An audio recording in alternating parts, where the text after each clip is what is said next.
मतदार यादीमधील घोळ्यावर सत्ताधारी विरोधी पक्षांना साथ का देत नाहीत? आमदार रोहित पवारांचा ट्विट करत माहिती सरकारला सवाल.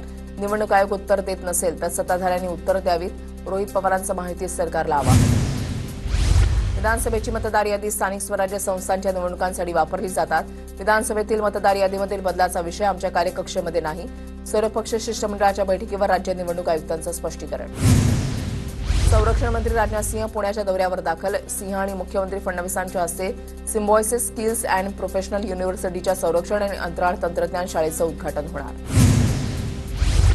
मार्च 2024 पर्यंत देशातील नक्षलवाद समूळ नष्ट करणार. नक्षलवादाचा सर्वाधिक प्रभाव असलेल्या जिल्ह्यांची संख्या 6 वरून 3 वर.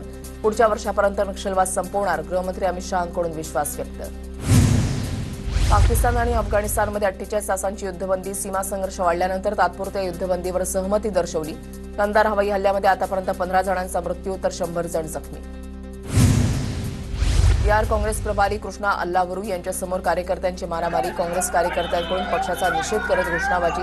प्रदेशाध्यक्ष राजेश राम आणि कृष्णा अल्लावरू यांनी विक्रम विधानसभा जागा 5 कोटींना विकल्याचा आरोप.